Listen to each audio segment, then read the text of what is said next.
Hi everyone. तो हमारे India में काफ़ी सारे ऐसे पर्सन हैं जो कि जॉब करते हैं और एक एज के बाद में जब वो रिटायर हो जाते हैं तो उनके एम्प्लॉयर के द्वारा उनको पेंशन जो है वो प्रोवाइड की जाती है। अब ये जो पेंशन प्रोवाइड की जाती है उसमें से कितनी पेंशन है जो कि आपकी टैक्स फ्री होती है और कितनी पेंशन है जो कि आपकी टैक्सेबल होती है, वो हम आज की इस वीडियो में डिस्कस करेंगे। क्योंकि काफ़ी सारे पर्सन है जिनको गवर्नमेंट से एक्सपेक्टेशन रहती है कि आफ्टर रिटायरमेंट उनकी इनकम के सोर्स जनरली कम होते हैं, इसलिए जो उनको इनकम रिसीव होती है उस पर गवर्नमेंट हमसे टैक्स ना ले। तो अब ये पेंशन जो है वो कितने टाइप की होती है और ये कैसे टैक्सेबल होती है, ये सब हम आज की इस वीडियो में डिस्कस करेंगे, इसलिए वीडियो को एंड तक जरूर देखें। What is pension? तो आपकी जो पेंशन है वो क्या होती है? तो pension is a retirement arrangement in which your employer promise you as a regular payment from day you retire for as long as you live. यानी कि यहाँ पे जो आपका एम्प्लॉयर है उसके द्वारा प्रॉमिस किया जाता है कि आपके रिटायरमेंट के बाद में आपको एक फिक्स पेमेंट जो है वो मंथली किया जाएगा। The amount of your pension usually depends on how long you worked for an employer and your salary with that employer। और आपको ये जो पेंशन है वो कितनी रिसीव होगी ये डिपेंड करता है कि आप अपने एम्प्लॉयर जो है उनके साथ में कितने साल तक काम करते हैं या फिर आपकी सैलरी कितनी है, उसके बेसिस पे ही आपकी जो पेंशन है वो डिसाइड की जाती है।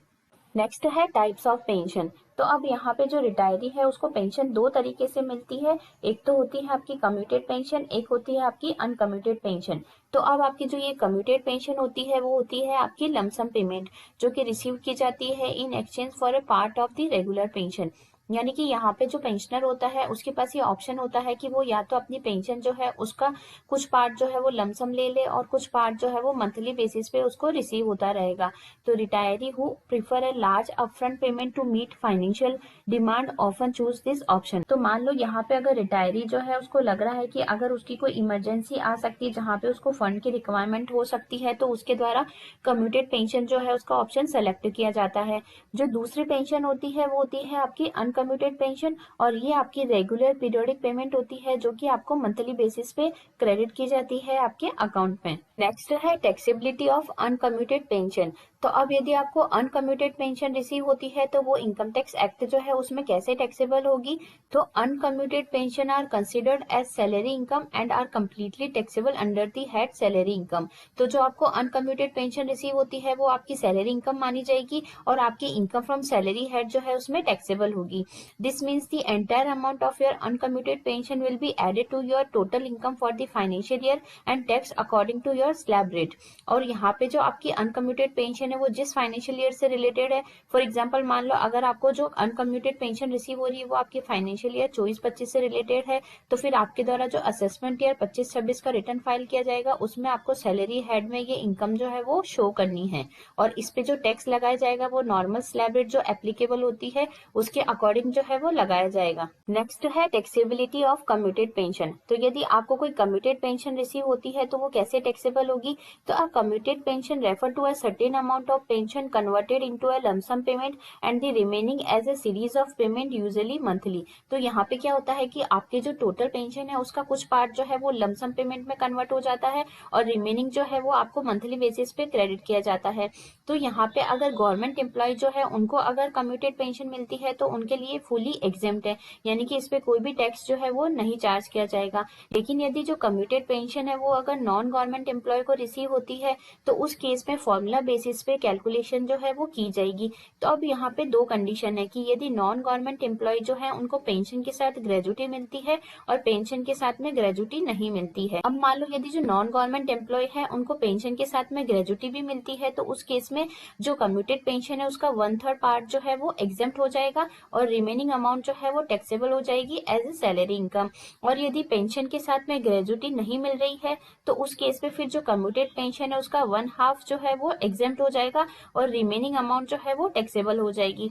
फॉर एग्जाम्पल मान लो अगर मिस्टर ए है, मिस्टर ए जो है उसको 1,20,000 रुपए की पेंशन मिलती है कम्यूटेड प्लस उसको 50,000 रुपए की ग्रेजुटी भी मिलती है। तो इस केस में उसकी 1,20,000 रुपए की पेंशन का 1/3 यानी कि 40,000 की जो पेंशन है वो हो जाएगी एग्जेम्प्ट और रिमेनिंग 80,000 रुपए की जो अमाउंट है वो टैक्सेबल हो जाएगी इनकम फ्रॉम सैलरी हेड में। अब यदि मान लो मिस्टर ए जो है उसको सिर्फ केवल पेंशन की इनकम ही रिसीव होती है और ग्रेजुटी जो है वो नहीं रिसीव होती है तो उस केस में उसकी 1/2 ऑफ पेंशन यानी कि 60,000 रुपए की जो पेंशन है वो हो जाएगी एग्जेम्प्ट और बाकी की जो 60,000 की पेंशन है वो उसके सैलरी हेड जो है उसमें टैक्सेबल हो जाएगी। है स्पेशल केसेस, जहाँ पे अगर कोई पेंशन रिसीव होती है तो वो टोटली एग्जेम्प्ट होती है फ्रॉम टैक्स। तो उसमें फर्स्ट है यूएनओ पेंशन। तो pension received from UNO by its employees और their family is exempt from tax. Next है आर्म्ड फोर्स पेंशन। तो pension received by family members of the armed force is also exempt. यानी कि अगर army में कोई person काम करता है और उसकी डेथ हो जाती है तो डेथ के बाद जो फैमिली मेंबर्स को पेंशन मिलती है वो भी टोटली एग्जेम्प्ट होती है फ्रॉम टैक्स। एंड लास्ट है सीनियर सिटीजन। तो ऐसे सीनियर सिटीजन जिनकी एज 75 साल से ज्यादा हो गई है तो उनको यहाँ पे एक बेनिफिट प्रोवाइड किया गया है कि अगर सीनियर सिटीजन की केवल पेंशन की और इंटरेस्ट की ही इनकम है और वो इंटरेस्ट और पेंशन जो है उनको सेम बैंक से रिसीव हो रहा है जिस बैंक के द्वारा उनका टीडीएस डिडक्ट किया जाता है, तो यहाँ पे जो स्पेसिफाइड सीनियर सिटीजन है वो बैंक जा सकते हैं और बैंक में एक फॉर्म है जो कि फिल करके बैंक को दे सकते हैं। तो उसके बाद वो अपना आईटीआर फाइल करने की जो रिस्पॉन्सिबिलिटी है उससे फ्री हो जाएंगे और यहाँ पे बैंक जो है उनके द्वारा जो स्पेसिफाइड सीनियर सिटीजन है उनका रिटर्न फाइल किया जाएगा। नेक्स्ट है family pension received by family member. तो अगर कोई भी पेंशन है जो कि रिसीव्ड होती है फैमिली मेंबर को तो वो टैक्सेबल होती है इनकम फ्रॉम अदर सोर्सेज के हेड में। अब यहाँ पे जो फैमिली पेंशन रिसीव होती है उसकी डिडक्शन भी मिलती है। तो बजट 2024 में फैमिली पेंशन की जो डिडक्शन है उसकी लिमिट जो है वो इंक्रीज की गई है। अब मान लो अगर कोई पर्सन है जिसके द्वारा अगर ओल्ड टैक्स रिजीम ऑप्ट की जाती है तो उस केस में फैमिली पेंशन की जो डिडक्शन मिलती है वो 15,000 रुपए और टोटल पेंशन का 1/3 दोनों में से जो भी कम है उसकी डिडक्शन जो है वो मिल जाएगी। अब मान लो यदि एसएससी के द्वारा न्यू टैक्स रिजीम ऑप्ट की जाती है तो वहां पे फैमिली पेंशन की जो डिडक्शन है वो बजट 2024 में इंक्रीज करके 25,000 रुपए कर दी है। तो 25,000 रुपए और पेंशन की जो अमाउंट रिसीव होती है उसका 1/3 दोनों में से जो भी कम हो उसकी डिडक्शन जो है वो मिल जाएगी। नेक्स्ट है स्टैंडर्ड डिडक्शन। तो यहाँ पे अगर ओल्ड टैक्स रिजीम में रिटर्न फाइल करते हैं तो एसएससी को अपनी पेंशन की जो इनकम है उसमें से फ्लैट 50,000 रुपए की डिडक्शन मिल जाती है। लेकिन यदि न्यू टैक्स रिजीम ऑप्ट की जाती है तो वहाँ पेंशन की इनकम में से 75,000 रुपए की फ्लैट डिडक्शन जो है वो एसएससी को मिल जाती है। तो इस तरीके से आपकी फैमिली पेंशन पे जो डिडक्शन मिलती है वो कैलकुलेट की जाती है। तो फैमिली पेंशन की जो डिडक्शन है वो कैसे मिलेगी इसको हम एक एग्जाम्पल के साथ समझ लेते हैं। मान लो मिस्टर राम है, मिस्टर राम को फैमिली पेंशन मिलती है 1,20,000 रुपए की। अब मान लो मिस्टर राम जो है उसके द्वारा अगर ओल्ड टैक्स रिजीम में अपना रिटर्न फाइल किया जाता है तो वहां पे जो डिडक्शन मिलती है वो है 15,000 रुपए और जो पेंशन रिसीव होती है उसका 1/3, यानी कि यहाँ पे 1,20,000 रुपए जो पेंशन मिली है उसका 1/3 होता है 40,000 रुपए।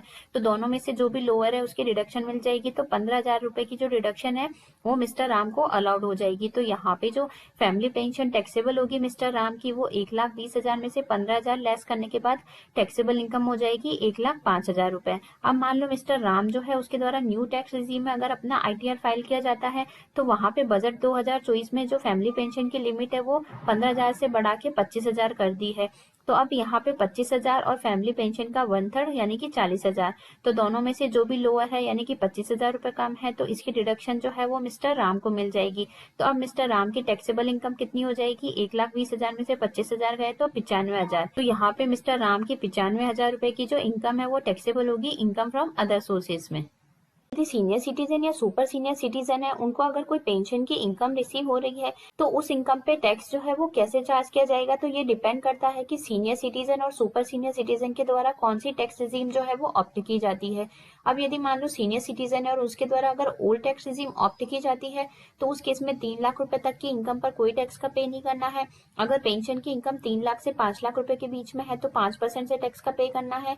5 से 10 लाख के बीच में इनकम है तो 20% से टैक्स का पे करना है। और अगर पेंशन की इनकम 10 लाख से ज्यादा हो जाती है तो उस केस में 30% से टैक्स का पेमेंट करना है। अब यदि सुपर सीनियर सिटीजन है और उनको अगर कोई पेंशन की इनकम रिसीव हो रही है तो उस केस में उनकी 5 लाख रुपए तक की जो पेंशन की इनकम है वो टोटली एग्जेम्प्ट है। और यदि इनकम 5 से 10 लाख के बीच में है तो 20% से टैक्स का पे करना है। और अगर पेंशन की इनकम 10 लाख से ज्यादा है तो उस केस में 30% से टैक्स का पेमेंट करना है। तो इस तरीके से जो पेंशनर है उसके द्वारा अगर ओल्ड टैक्स रिजीम ऑप्ट की जाती है तो ये टैक्स स्लैब रेट जो है वो एप्लीकेबल होगी।